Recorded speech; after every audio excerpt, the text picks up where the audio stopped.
Hello, beautiful, lightful souls. So happy to be here with David Bennett today. And I just want to remind you, if you haven't signed up for the third annual online near-death experience summit, to click below. Lots of interesting speakers and some healers. We're going to talk about healing today and near-death experiences and the integration of experiences. And David Bennett has an interesting career. Now he's retired and works as a public speaker. He's an author. He's been on many radio and television shows. In fact, I just watched The Story of God with Morgan Freeman, and it begins with David Bennett. And I was also in that National Geographic magazine with you. So that's when I first saw your story, and I wanted to hear about the other experiencers who were in the magazine at that time. What has that exposure been like for you? Are you excited to get the story out there?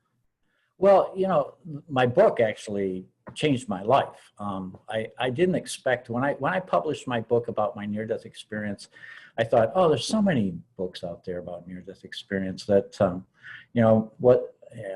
who's going to read mine? And in fact, I never thought that a publisher would pick it up, and I was very honored that a publisher did pick up my book and publish it. And then, speaking engagements came from all over the place and everything. And I'm very involved with the IANS world, so I spoke at many of their groups around and did quite a speaking tour with that book and everything. But then started coming a lot of the media coverage, and so television, radio, and you can't hide anymore after that, but the neat thing is I had an agreement with Spirit a long time ago that if anybody asked about my story, that I would not say no, is the way I phrased it with Spirit, is because I thought, well, nobody would ask because I wasn't going to advertise it. But the minute I started sharing, then it spread pretty quick. And so it did change my life. I was dealing with my experience like most experiencers. I was keeping it to myself because it's very personal. And it was a little scary getting out into the public eye, I have to admit. But you know what? When you step forward, owning who you are and fully embracing the experience as a part of your life, people recognize that and they honor it. So it's very rare that I get challenged anymore about who I am, what my experience is, or anything like that. And I'm a very adaptable. I used to be a sailor. I've been in a lot of different situations, so I'm pretty adaptable. And so I find that being in front of a camera is no different than talking to somebody else. And Story of God, that was the most comfortable television program I think I was on, because Morgan is such an amazing person. He's so easy to talk to. And so that shoot was, it was about 5 hours, but it was a long shoot, and it was in this amazing church that they had, the advanced team had scouted out. But it was just so easy to talk to him because we were sitting in 2 pews in the church, and we just shared my experience and what it meant to me and how, that sort of thing. So they have a lot more on tape. I loved it though. I loved his style because he brought so much peace and acceptance, I think, to the world with that show. And it was wonderful that he started with your experience, because I think the near-death experience can bring this sense of unity between people around the world and people of different religions, because our messages are often very simple. They're just messages of love, connection, hope, and I think that was what was important from your message. And I think that the reason they picked me to launch it was because in my experience, I saw, the unity of all the different beings and, as fragments of light and everything. And so it very paralleled his philosophy as well, of a universal mind that broadcasts to us in all these different facets, So I think that's part of the reason why they picked my episode to be the first. And I'd like to jump in and jump right into your experience because I relate to your experience a lot. And I'm going to post some links to other shows you've done where they've been drawn out. But as a fellow experiencer, I want to talk about certain elements with you. But would you tell me about your first experience and just briefly lead us up to the moment you were underwater and then jump to the afterlife? Yeah, it was a stormy night, and I was the chief engineer, and we were bringing a small boat with some people into the harbor, but the seas were 25 to 30 foot seas. And we had an accident where a 25, 30 footer capsized our boat, and I was thrown into the surf and I drowned. Um, the short version is I went into the darkness first, but the neat thing is because I died kind of violently, it didn't scare me so much as I found it very peaceful and calm, and I was very curious. And then the light, and I was transported into the light, not so much through a tunnel, but just felt like I was moving into the light. And the light presented itself to me as millions upon millions of fragments of light. And and they were all in unity, which And is, I've heard you say that you didn't feel afraid at all, that you felt no. disconnected from the body and just immediately at peace, right? Yeah, at first I used to tell everybody, yeah, it was an easy ride. It was really smooth. It was like, I think I've done this before. It really was. I wasn't fearful so much as I was in awe. I mean, because of the life here, we deal with 3 dimensions. There, it's so much richer. There's so much to it. I want to talk with my hands.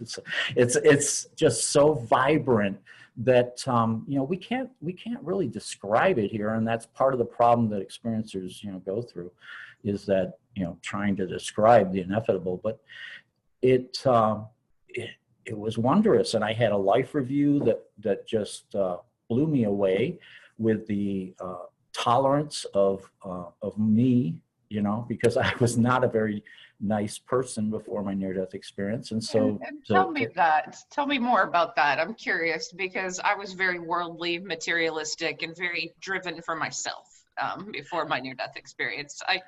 And how were you? Like what? Very self-involved. I was very self-involved. I had a very narrow focus, and it was my way or the highway, basically. And I really didn't care for other people's points of view, and I wasn't tolerant.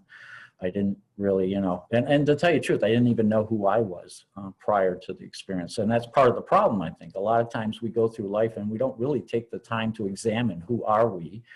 And so to suddenly be thrust into this otherworldly type of dimension where you get to examine yourself very closely was eye-opening, and the love is what blew my mind. And how did the life review look? Like mine was broadcast across this night sky. Did you just relive portions, or did you see it visually? What did it look like to you? Yeah, for me, it was like my consciousness fragmented into these multiple streams of consciousness. And to tell you the truth, it felt like we were in the spherical area within the light, and the light was all dancing around the sphere. But as I relived my life, I relived it from these multiple streams of consciousness, so that I was experiencing it from other people's points of view. In other words, whenever I would do something or I would interact with someone, I got to feel their interaction from their point of view. And not only was I experiencing this, but my soul family, about a dozen light beings that were in the sphere with me, they were all experiencing it with me at the same time. So it was very,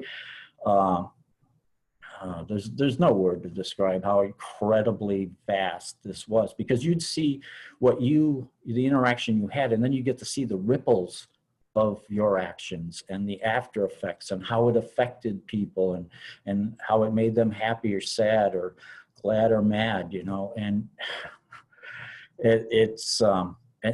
but the neat thing is when we're in that light, our consciousness is expansive as well. So we can take all that in. Whereas if you or I were to experience that enormous of an event in the physical form, we just, our brains would shut down. We just couldn't handle all that information, you know? Yeah, and tell me more about the soul family. You have heard you say that they're very loving. I met my angels, but I didn't meet a soul family, so I'm really curious about this. Yeah, well, sometimes I call them my angels, but I feel that my soul family and I, we're like a family, and very much so. They watch over me today, always. Um, I, since my near-death experience, I can communicate with my soul family. And like I said, there's a dozen of them, and they all have a different flavor. They all have a different, you know, way of communicating, and some are soft and gentle. Some are a little more assertive, but they're all very parental in that they understand that I'm in a physical form, and that the totality of my being is still connected to them. So my fragment of light is still existing in the light with them, and that's the connection that we have to communicate. So a portion of that light is here with me, and it can expand and contract in you know, depending upon what it is that I'm doing, that sort of thing. So I try to But tell people, and I think you believe this too, that when you're disconnected from the body, you're just disconnected from it. You don't care anymore. And like, it really just doesn't matter over there. And then that love really propels us into a different way of looking at life. What did they teach you about how you're going to live the rest of your life while you were there? yeah, well, in my life review, I actually started to see some of my future life. And it was a little disorienting because I didn't have reference for it. But my soul family loved me. They buoyed me up with, you know, with love.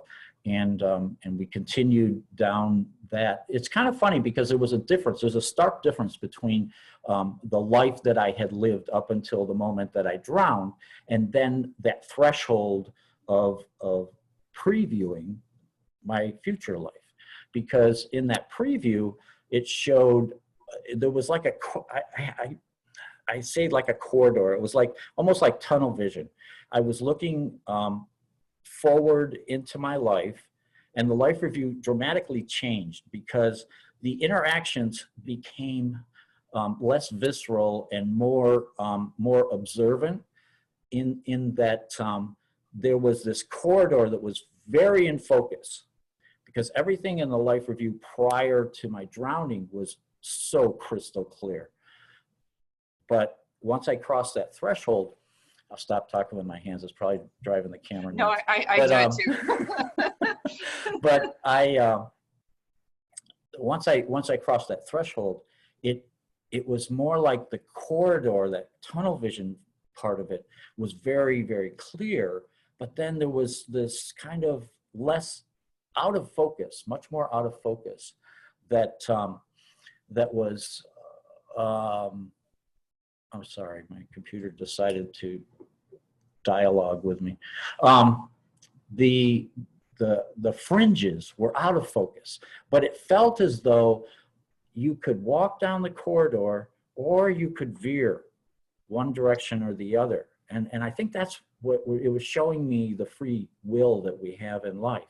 But we always seem to be drawn back to the center. It's like, okay, we go a little bit to the right, we go a little bit to the left, but it nudges us back because of what we've agreed to in life. And so I saw a lot of the main elements in that corridor. But I only went so far in, and that's when you know, the light spoke and made me come back. I'm really fascinated by this idea of the free will, but also this idea of where we have a soul plan, so we can veer from it. Do you think that your near-death experience was a correction or something you planned along the way? I believe it was planned all along. It would have happened one way or another, depending upon whatever happened in my choices in life. But I believe that I needed it because at that point in life, I needed to really start developing myself a little bit, because I was so out of control with my well, I was self-involved, but not in a spiritual way. And so I had totally walked away from many amazing spiritual teachers that I'd had in my youth, that, and I needed to come back to that. The way I feel when I think about myself before my near-death experience, it was almost as if there was a barrier around me and I couldn't get out of that barrier. I was so self-involved. It's almost as if a darkness enclosed me and it was just me. And then after the experience, then there's so many connections that it's overwhelming. You know, I don't know if you felt that way or that's how the after effects feel to you. Well, immediately when I got back, it freaked me out, because suddenly I could look in someone's eyes and I could see their light. I could, which was, which also gave me a lot of information.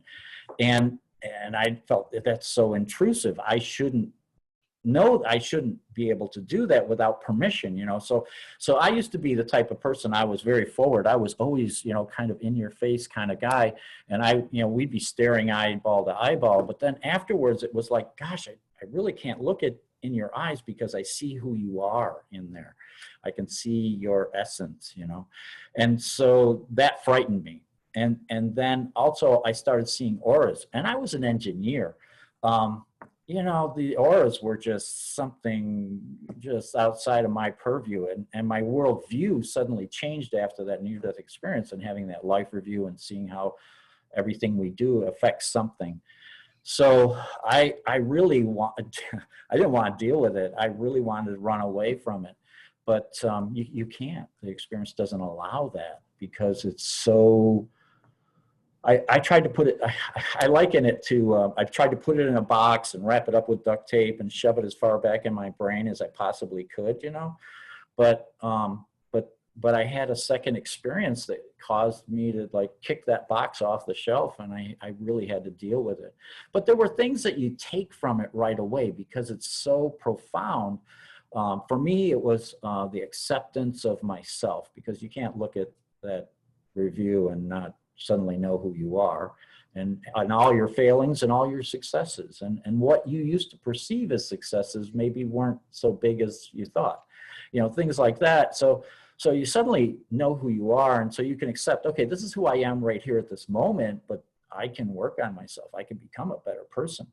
And then tolerance, like I said, I was so self-involved that suddenly I had tolerance for other people and their past. I may not agree with what other people are doing or their paths or the circumstances with which I find myself, but I could tolerate that. That's their choices. They have choices in their life too, just like I do. And they're interacting with their life the way that I'm trying to interact with life. So I could be tolerant of myself, accepting of circumstances and others. And then truth. Truth was a little harder for me to grasp at first, because I suddenly realized that, Tricia, you and I can experience the same thing. Like we both experienced a conference last year. And, but we can be in the very same room. We could be shoulder to shoulder experiencing something, and each of us are going to pull a truth out that's unique to each and every one of us. And that's our personal truth. The factual truth of things that are happening, the circumstances, things like that, that's fine. But our heart recognizes a different level of truth that is more in tune with our true nature, our essence, And so when we focus on those truths, we are starting down that path of where we can flow into life with down that corridor, so that we're moving in the direction that we really, really agreed to in this lifetime. I'm going to take you back to your first experience. And I heard you say in an interview that dying is difficult, and it is. And that's why I don't like to talk about the actual death too much, because I'm still a little traumatized by death itself, the physical aspects of it. But getting shoved back into your body and taking all that consciousness, all that light, and putting it back in this thing is really annoying. And I think you said it to some degree like that. Yeah. Yeah, it's one of the tag phrases that I came back with is dying is hard, but coming back to life is even more difficult, because yeah, the density of this life, you know, and losing that expansive consciousness to have to get into this body. Yeah. My three of my soul family helped me. They kind of shoved me into my body, you know.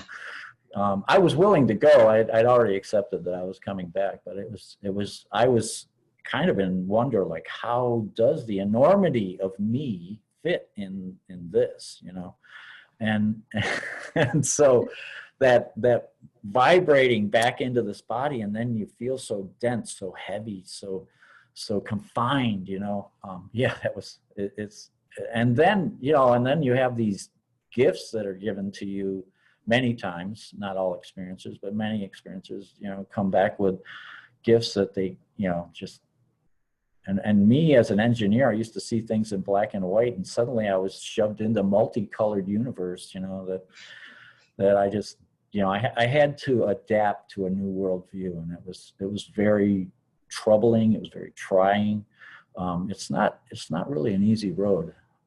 It's not. So it's not easy to come back. And when we're there, we don't want to come back most of the time. And I argued with God vehemently, and you cracked me up because you argued with God as well. I mean, how futile, but we tried. Yeah, it's kind of funny. At the time, I thought I was making perfect sense, that I didn't need to go back. But you know, when I was told about my purpose, and I, you know, it just made so much sense that I accepted and came back.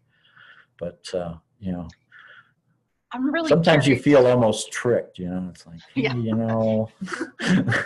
I'm really curious how your purpose has evolved from that time until now. How do you understand it better? Yeah, well, when you first come back, you know, because I was told I had purpose, and so, you know, you come back into the dense body that we were just talking about, and all of a sudden that memory of the purpose starts to fade, and you're like, purpose, what purpose? What was the purpose? I forgot it already, you know, and within 3 days, I had totally lost what the purpose was. So I went in search of, you know, I mean, I think just about anybody would do that, because you just had this profound event, and you want to try to figure it out. And so I figured the key to it for me, I figured, was the love. So in my libraries, which if you could see, the whole house is full of libraries. If there's a title that has love in it, I guarantee it's here somewhere. And because I became this voracious reader about love. Not so much other near-death experiences. I didn't really want to read other near-death experiences because I really felt that it might influence my experience, which is really silly, but that's what I thought at the beginning. And so I really didn't read about near-death experiences. In fact, back in 1983, when I had my first experience, I really didn't know about near-death experiences. So I didn't even know to look for them. But I did search for love. I went on this giant search for love, and that took me into, you know, new areas. But also, I recognized that some of the things that I had taught when I was a boy in Arizona, and I was kind of, you know, I had some Native American grandmothers who really tried to help me out in my youth. That you know, some of the things that they had tried to teach me were right on compared to my experience. And so I thought, well, I need to re-examine that too. So I started studying some of those things, and it brought me into communities that I never would have known even existed.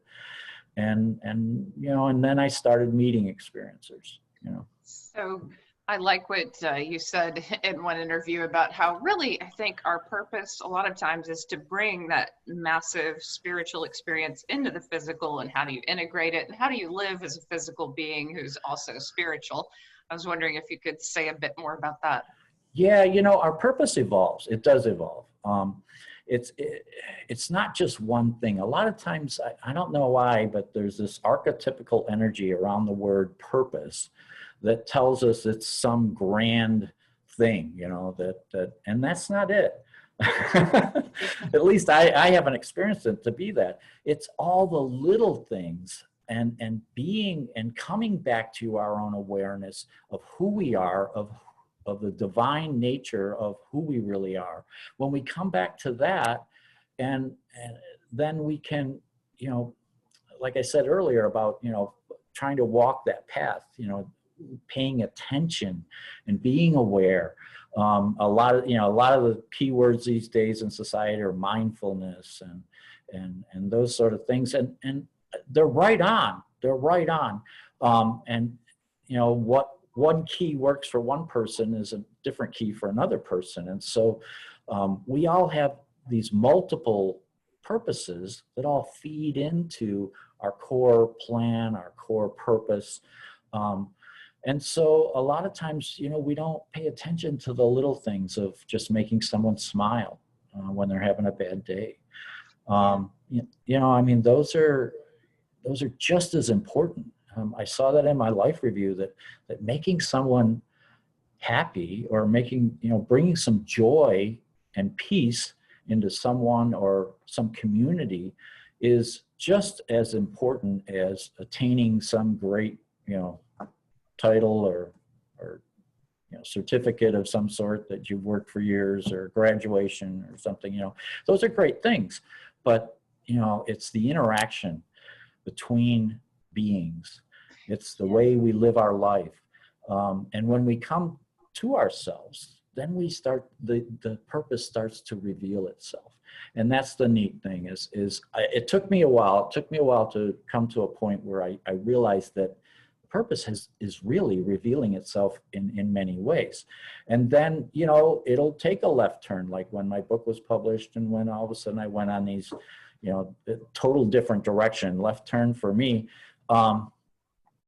You know, when that happens, you just, when you're being mindful, when you're being present, you go with it and you follow it, and then you see that synchronicity. You see the things that I like to say at this point in my life, I allow life to unfold. I'm not trying to direct it. I'm not trying to you know, plan, you know, 5 years down the road, I'm going to be X, Y, Z or anything like that. I like it to unfold, and I take my clues from, well, my spirit communication, you know, guidance, and then where, you know, circumstances lead me a lot of times. Yeah, and there can be a deepening in a single moment. I mean, you're right about those human interactions. I was told to go teach, but it wasn't the profession that was important. It was the interactions, you know, when I dug in deep with one person and really helped them in some way, like that was what Spirit wanted me to do. And so I think whatever it is what we're doing, as long as it has those reverberations of love throughout the universe or helps someone in some way, then that's purpose. And we can all, and we can all participate with that, right? You know, I mean, that's kind of exciting when you think about it. You know, we don't have to be, you know, a legislator in your community, or you don't have to be at these high levels in order to affect change. We can all do our part. And when we're living in this moment and doing the best we possibly can, we're building a beautiful future, you know. And I want to dive in a little bit more to your second experience. I like to say that a near-death experience loosens the soul. And so we're just like a little more loosened for more spiritually transformative experiences and other near-death-like experiences. So tell us a bit more about your second one and how that brought everything to light from your first experience. Yeah, the second experience was actually a meditation that when I started going into the meditation, I heard the light, the voice of the light spoke to me, and it said, return to the light. And so I found myself reliving my entire near-death experience, only this time, because this experience was 11 years after my near-death experience. I went through another life review, only this time I got to see those 11 years of how much I had changed. I really didn't think I had changed very much, but in this second experience, I got to see how much, by living with acceptance, with tolerance and truth, and then, you know, having a little more guidance from my soul family, that it had totally, really changed the direction of my life.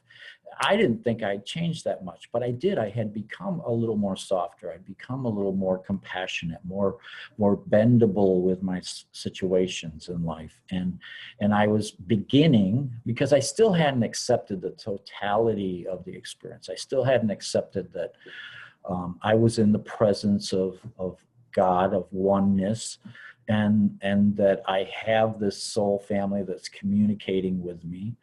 And all those things kind of scared me, frightened me from the first experience. And so I really didn't want to face that. And then in the second experience, when I re-experienced all of that, it became obviously clear to me that, you know, I need to integrate the entirety of this experience into who I am and start living by what I was learning in these experiences. So I started what I called my quiet ministry, because I had hidden for 11 years. So I wasn't quite ready to jump out and say, hallelujah, you know. I was very good at hiding. So I called it my quiet ministry, that I was going to live by what I'd learned from these experiences. I was going to apply it to my own life. And through that, people would possibly maybe see or feel, you know, the way I was living my life was a good way of dealing with things. So that was another change in my path, that the second experience really brought me home to myself a lot more than the first experience did. But like I said, though, the first experience, I changed a lot. But I was trying to hide from it. I was trying to disguise, you know, like I would know something. I would get these knowings, and people would be like, well, how did you know that? And it comes with experience and things like that, you know. And so you just, you cover up, you get good at it, you know. Depending on your profession, you can cover up things. So like, you know, whatever it is you do, you can just say, oh, I'm a good guesser, or I'm good at, you know, like. Yeah. I felt it in my gut, you know. Yeah. People can accept that, you know, but. Yeah. So I'm curious, and I don't know much about this. At some point you got, was it stage 4 cancer of some sort, and you developed a healing practice from that? Yeah, it was stage 4 lung cancer. It metastasized into my spine, ate away 2.5 bones of my thoracic, and my spine actually collapsed. That's when it presented itself. Other than I was having symptoms, but I didn't have a clue. And so it was stage 4 lung and bone cancer. It was very aggressive. The doctors didn't hold out any hope. They weren't even going to treat me. But because of what I had previewed in my life review, that I was going to have cancer, I knew I was going to survive it. And I knew that it was part of the purpose in my life to experience that suffering, because believe me, it was suffering. And to live with a broken spine for over a year was very troubling. But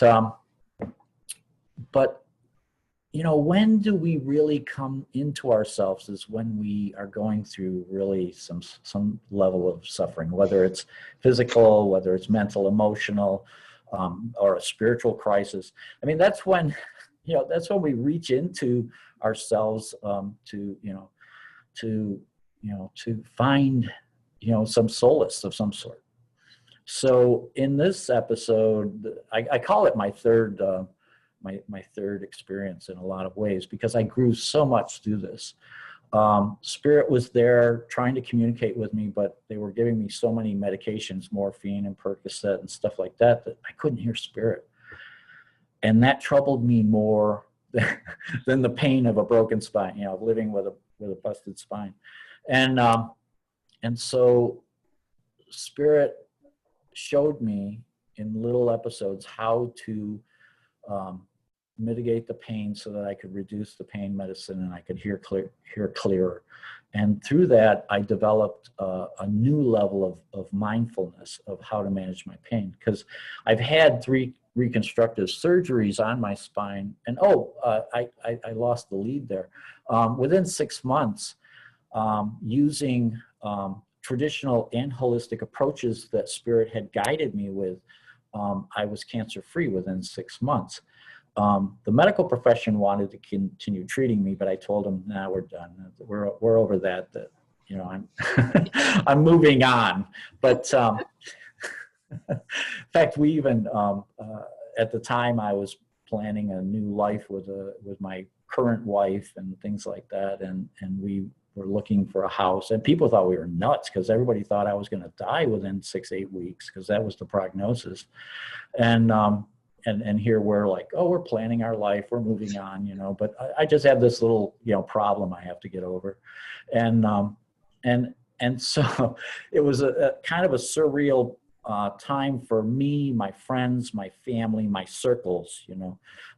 It was kind of surreal for everybody because they all thought I was dying and I knew I wasn't, you know. So if you look at Elizabeth Kubler-Ross's, you know, the stages of grief, you know, the first is denial, and you work your way through the stages and come to acceptance. Well, because I had seen it in my life review, I went right to acceptance. Okay, this is where I am. But because I went right to acceptance, and people were coming to me, you know, saying, oh gosh, you know, and I was comforting them, telling them, well, I'm not going anywhere, I'll be here. And they thought I was in denial. So it was kind of one of those weird things, but it was almost like a third life review in a lot of ways, because I was in the hospital, and people were coming, and I was, at the time, I had quit my life at sea, and I had become the manager of the dialysis programs with 5 different dialysis clinics that I was running from this hospital that I'm in. And so I knew a lot of people in the hospital. And so I had people coming in day and night to sit and to talk to me. And that quiet ministry that I mentioned, I got to see the after effects of that, because they would come and they would say, oh, you know, you handled this situation this way, and it taught me so much. And, you know, another person would say, you know, the way that you treat your staff, you know, blah, blah, blah. And so I got to, it was very humbling in a lot of ways, just like the life review is very humbling, in that we just don't see, we just don't see how much we affect other people. So if we can live from the loving intentions, if we can live from, you know, a peaceful center and move forward, we do affect people in a lot of ways that we really don't understand. I'm curious about the healing that you experienced. Did you meditate a lot and ask for healing? Did you interact with that light that you knew to be a healing source during that time? Oh, so yeah, the idea of healing just fascinates me, and that's part of what I love talking about. So if you could tell me more about how you worked with healing while you had cancer, I'd love to hear that. Yeah, Spirit showed me that, you know, I needed to be a participant in my own illness, my own recovery. And so, you know, the neat thing that Spirit showed me was that we all have the capacity to go back into the light. And I had, in that period of time between my second experience and the cancer, I had met an experiencer, Margaret Keene. Not too many people, well, people on the East Coast know her. And she was an experiencer that used to help non-experiencers have kind of a little baby near-death experience. Margaret has passed; she's back in the light now, but she had this method that helped experiencers, and so she became one of my mentors as an experiencer to an experiencer mentor. And she showed me one time that I could go back into the light at any time. As an experiencer, I've gone through the doorway twice. It's just a matter of finding the key and going back into the light. And I was very nervous about it, but we went into the light together at one point. So I had that in my toolbox when I had the cancer, the ability to go into the light. And then Spirit showed me that by going into the light, I could connect to my greater essence, okay? And I could use that greater essence to allow it to flow so that I had more of my own light within me to work on the healing. And so it directed the energies of my healing. And it was, and it was to me, you know, because I'm a guy. I like to rush in sometimes and do things. I want to fix things right away. But it's kind of interesting because Spirit told me, no, you can't just make this go away like that. You have to. I want you to take a feather and I want you to wear the cancer away like that. I want you to work at it. And so through these energetic visualizations in meditation. And I would do that when I was in treatment, and I would do that when, you know, at times of my own meditation, my own practice times and things like that. So Spirit showed me how to work with my own light essence, to go into the light and to work on myself that way. So, you know, it really, it helped me to bring my focus together. I would have to say that this third experience for me was a coming together of all the interactions that I'd had, from not just the spiritual and transformative experiences that I've had, but all of life's experiences, and kind of really focused it all together to help me to overcome this challenge of stage 4 lung and bone cancer. And now you work with people with that healing technique, that white light technique. And tell me more about that. So if I came to you, you know, if I booked a session, what? Yeah. And in fact, we don't even need to be in person. That's the neat thing about it, is because usually what I do is I need to talk to somebody. Like if you came to me, we would sit down for about 15 minutes. And I would talk to you about, because healing has to happen in the present moment. It's always in the present moment. It's not about what's in the past. It's not about what's in the future. It's about this present moment. So we're going to have a discussion, you and I, about where you are in this moment. And we're going to talk about it from a mental, emotional, spiritual, and physical. So we're going to look at it from all those different directions, so that I know who Tricia is in this moment. And then I will go into the light. If you were in person, you would lay on my table, and I would go into the light, and then the light when I go into the light, I connect with your essence, because we've had that in-depth, intimate conversation of where you are in this moment. I can now recognize your essence when I go into the light. And so that allows me to listen to your essence. Your light, your fragment of light that is in that oneness, is now going to direct your healing. And along with it are your angels, your guides, your deceased loved ones. They tend to come along, and they have some input too a lot of times, because not always is it about an energetic exchange. Sometimes there's a seed of knowing that possibly you may need, and things like that. So I receive messages, and I allow your guides and your essence to actually direct the energy session. So, you know, there's a lot of energy workers, you know, that work with Reiki, and there's so many different types of Reiki and things like that. And I've gone and I've trained in those avenues as well, but I keep coming back to this method that Spirit showed me, you know, because this is, it's what's comfortable for me. I understand that.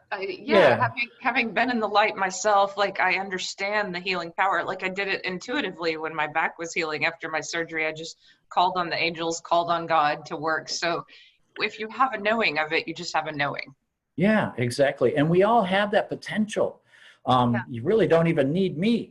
Or, you know, I mean, we all have the potential within ourselves to be able to, you know, just go into some stillness and allow that guidance to direct that energy, you know, because when the problem that many people, I'm not going to say all, but many people experience when they get that a dire diagnosis, they go into this fog where they're disconnected from themselves, from the physical world. They go into kind of a fog, and that's natural, that's normal. There's nothing, you know, but the thing is to try to work your way through that as quickly as possible, so that you can, you know, connect to yourself and your essence. Because I really believe that, yes, we have we have these amazing doctors and nurses that do incredible work. And I worked in the healthcare arena for many years, so I understand how that all works. And I'm not saying to put that aside. I'm saying to use you have a responsibility as a patient because you're the one that needs to be healed. You have a job, you know, and so to give your power away is the slow road, you know, but for you to claim your power of healing and work with, you know, conventional medicine and holistic approaches, you can amplify and speed up your recovery so much quicker. Yeah, and I have some questions for you, and we'll just end with this, but what do you make of 2020 and perhaps doing virtual healing work now instead of in-person healing work, and just the changes that we're going through? What are your thoughts globally and in the US, since we're both here? Yeah, I have a really good friend who's an astrologer, and she was telling me last year about all the alignments that were in you know, to get ready for 2020. And boy, was she right. But I really feel this is part of the grand plan. I really do feel that. Yes, there's a lot of chaos right now and a lot of divisiveness and different messages, or we're being bombarded with all these different messages all the time and everything. But I think that it's another one of those times, like I mentioned earlier, you know, when do we really search and try to find our spiritual center? When do we reach out for that? Is when we're suffering in some way, somehow. There's a lot of suffering right now, a lot of suffering. And those of us that are empathic can feel that. And that can feel like a weight too. That's a whole nother topic of discussion. But to that energy is pervasive globally right now. It's not just one community. This is, you know, the whole world is dealing with social injustice, with disease, with you know, structures that need to change, things like that. I mean, it's incredible to watch. I'm one of my native names is Itunwa Hihaka, which means looking elk. And I'm the type of person that I love to be the observer a lot of my life. And so to watch what's happening in the world right now is incredible, because I see so many seeds of change being planted everywhere. Not just here in the States, not just in the UK, everywhere. The nice thing, you know, I speak on a lot of social media outlets and stuff like that. And so I have a lot of people that communicate with me from all walks of life and all different belief systems. And I see the change that they're looking for. They're all looking for that change. They all want to be more connected to, you know, to that divine source. And I really think that a lot of this chaos that's bombarding us, that is coming down on us right now, is to kind of force us to look that way. I couldn't agree more that I feel two things, like the veil is thinning, like just when things get difficult, there's a lot more information that's possible to connect with. And there's a lot more there to support us very close by. But then I also feel like any difficulty, even like recovery physically from a near-death experience, makes you so much stronger afterwards and makes you so much more connected and more aware of what's important. So yeah, I agree. Well, and there's just think of how many more near-death experiences are being created in this 1 year. Yeah, well, just in this 3-4 months, you know, 6 months period, whatever. It's, you know, there's a lot of people that are having transformative experiences right now as a result of all of this, and they're going to have some profound messages for us. So I'm looking forward to hearing some of those messages. Oh yeah, and then people walking through grief too often come through with great messages. But yeah, well, thank you for being here and talking with me. It's been wonderful. Thank you, Trish. Thanks for having me. This is such an honor. Yes, and for those of you watching, please subscribe and please check out the links below so you can connect with David Bennett and also the 3rd Annual Near-Death Experience Summit. May you be blessed.